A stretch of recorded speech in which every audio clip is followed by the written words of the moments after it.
How's it going there, everyone? This is Mr. Zen over here with a brand new video. For this week, I'm going to be discussing my top 10 favorite moments of One Piece. Starting at number 10, we have Chopper versus Kumadori. Now, I particularly love this fight because this fight actually gave off a Dr. Jekyll and Mr. Hyde kind of vibe throughout this whole entire fight.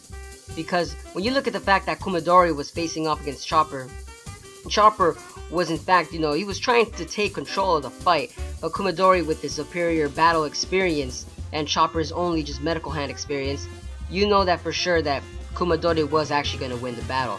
But because of Oda's lovable storytelling, he actually threw a curveball at us viewers, and we actually saw that Chopper actually had this monstrous being inside him, learning at the fact that Chopper is not a person to be messed with when he throws his life on the line. And that's what all he needed to do, was Chopper was to actually say, you know what, I've been holding myself back, and this is it for my friends.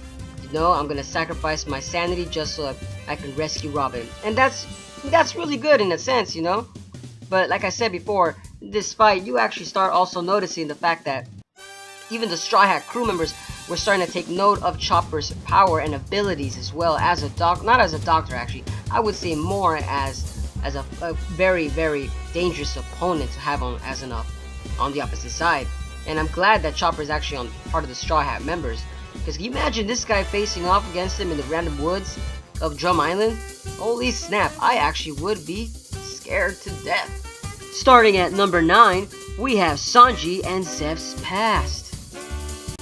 Now this moment actually struck me because of the fact that Sanji and Zeph were stranded on an island for many days and nights, waiting for a ship to come by to rescue them.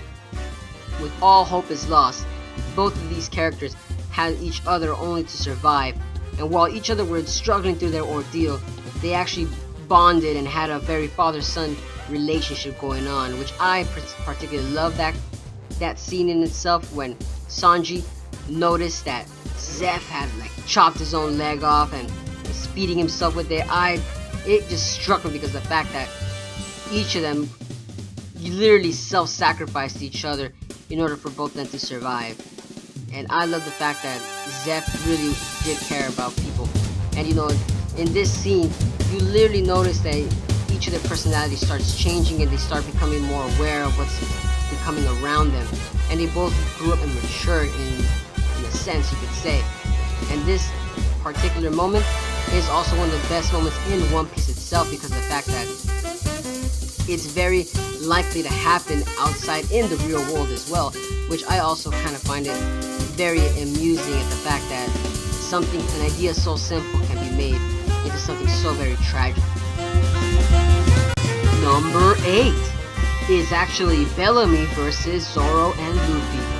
Now, I am particularly like this moment in the whole entire series because of the fact that when you look at Zoro and Luffy, these two monstrous people can take down any single pirate that they face so far. But yet, when you see Bellamy attacking these guys, Luffy and Zoro not even punch, not even look at him. They just literally take all the force of Bellamy's attacks at him. When of course you're reading or watching this the first time, you're here wondering why isn't Luffy and Zoro attacking him? When in reality, you look at Luffy and Zoro, they actually are much stronger than they look like because of the fact that their dreams are and beliefs are much better than Bellamy's, that hitting Bellamy would be an insult to him, which I thought was very hilarious, the fact that they actually even respected Bellamy's own personal beliefs. And I for one thought that Bellamy was a coward, but Luffy in itself had gained much respect right there. And many viewers at first didn't like seeing that part of the video, but after watching it many times, you'll certainly realize that there's much more meaning behind Luffy versus Bellamy's fight. Number 7 is Blackbeard's speech to Luffy. Now this speech was particularly powerful in the entire One Piece universe because of the fact that when Blackbeard was speaking towards Luffy, we actually noticed the fact that he was actually motivating Luffy and many others around him, even though he was being mocked at. It was a very similar experience as the one previously mentioned before, how Luffy's dream was being mocked at by Bellamy. Like I said before, this is like a faded rivalry between Luffy and Blackbeard in itself, because of the fact that this entire little scene was in fact also a big foreshadow to the main story in itself. And it's very hard to miss once you start reading the whole entire series.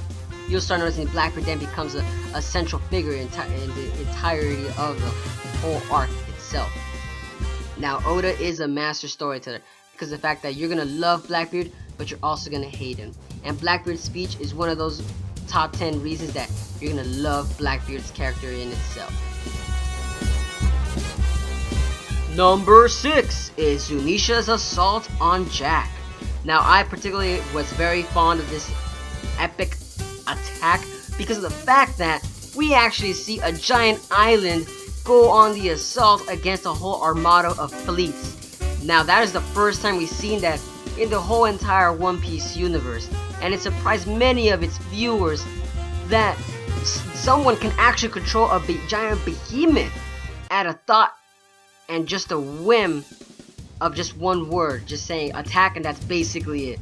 I was definitely amazed at the fact that Oda's sense of direction where he was heading, at the fact that even though Zunisha is a walking island, it can still be used as a weapon itself, which also goes on along the lines as to say that it brings up more myths and speculations on theories as to what Zunisha is going on about and what the island might hold in itself. Like I said, Oda is a master storyteller with its very plot holes and deep speculations on what might happen in future chapters to come. Alright guys, we're halfway there. Now number 5, we're going to be going on with Usopp versus Luffy. The reason I put this number 5 is the fact that we actually get to see one of Luffy's own crewmates going against Luffy's own straight up command, and we actually get to enjoy a very explosive fight between a normal human against a devil fruit ability inside Luffy's own crewmates. The fight was not pure flashy in itself. The fight also actually had a very meaningful impact against the Straw Hat crew members, as we actually get to see Usopp not only underhandedly do very heinous tricks against Luffy, we actually get to see more of the line that why each of the Straw Hat members are actually really following, and we get to finally see why Usopp was really meant in the whole entire series. He really was just playing part, but as the show went on, we actually finally get to see that Usopp's characterization and progression went on more along the line because of the fact that he actually did care for his friends. And the reason that I actually very enjoyed this fight in itself is because of the fact that even though Usopp is the most weakest character in One Piece, alongside Nami of course, he actually put up a very good fight against Luffy, and it goes to show that when Usopp is serious, he actually can be very much business against any opponent, no matter even if it's Luffy himself. Number 4 is Brook is summoned by Namakura inhabitants. Now, I particularly love this whole entire scene because of the fact that this whole entire scene was comedic and it was spontaneous.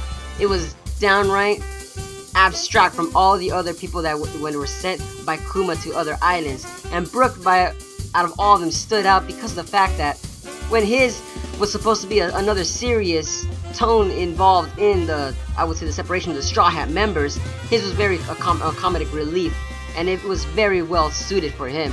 And I love the fact that all the inhabitants of the Namakura kingdom were actually looking at him as if he was a real devil. And I thought to myself, my god, if I actually witnessed a flying skeleton appear out of nowhere from a demonic ritual, which by the way, those people are downright crazy. They actually were trying to summon the devil, and by the fate of luck, they actually got their devil. And who else would it be? Brook-sama. Number 3. And it's Kizaru versus the 11 Supernovas. Now this wasn't even a fight in itself. It was literally a slaughterhouse. Kizaru, one of the strongest admirals of the world government, takes down the majority of the 11 Supernovas.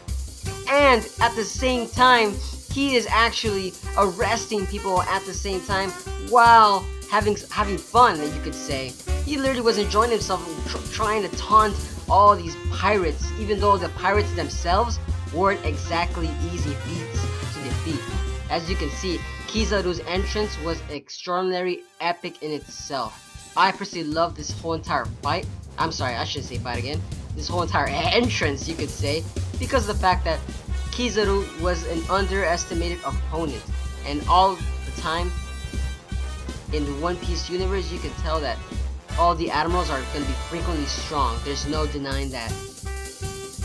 Number 2 is the birth of the Straw Hat Grand Fleet. Now this one is my particular favorite one because of the fact that after the Dressrosa arc was completely finished, we all thought that there might have been only 1 or 2 brand new people added to the Straw Hat members. But no, Luffy actually recruited about 5,000 new members to his fleet. And now Luffy is ready to take on the whole entire world. Every reader was amazed at the fact that Luffy now is also taking down the Shikibukai. Another one actually, to be a fact, but one of the strongest ones too. And the great reason for him to gain many followers. And this was the birth of Luffy becoming the Pirate King, because of the same fact that Luffy is gaining many followers. And as with many followers, we can see that Luffy is gaining his own army in order to advance himself against all the Yonko.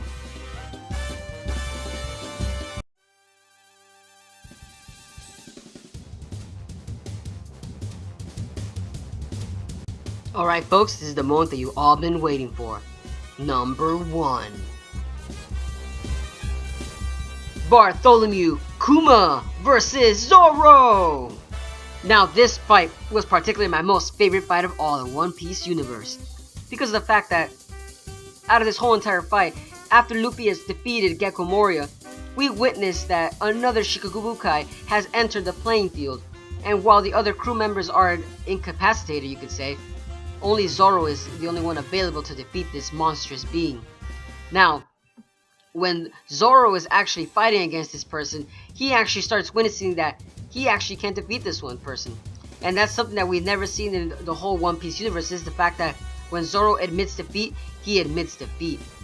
And personally, Kuma is the only person that actually has struck fear into Zoro's eyes. And that's what I like about that. It's the unpredictability and the sheer progression of the characterization of Zoro. Because at the same time, we actually witnessed Zoro make a bet. Not a bet actually, made a wager actually with Kuma in order to save his crew members. And that's something we never see Zoro do throughout the whole entire One Piece universe. That goes along to say something along how Kuma is strong against his opponents. That he actually struck fear into Zoro, that he had to resort to a very heinous tactic, you could say. In this fight, we actually get to witness Zoro's leadership skills at hand. Very, very well thought out as well, even though he was going to sacrifice his whole entire body in order to protect his Nakama. And that goes along to say that Zoro is definitely Luffy's first mate. Just look at this picture. We look at Zoro, bloodied, battered, and almost beaten to death, taking on all of Luffy's damaged, hurtful pain from the whole entire arc in itself, and Zoro still stands. And that personally got me loving Zoro once again. As many viewers, you will also love Zoro because of the fact that Zoro is just pure epicness in itself. But that's it for my top 10 moments of One Piece. I hope you guys all enjoyed my video. And as always, don't forget to subscribe. This is Mr. Zen, signing out.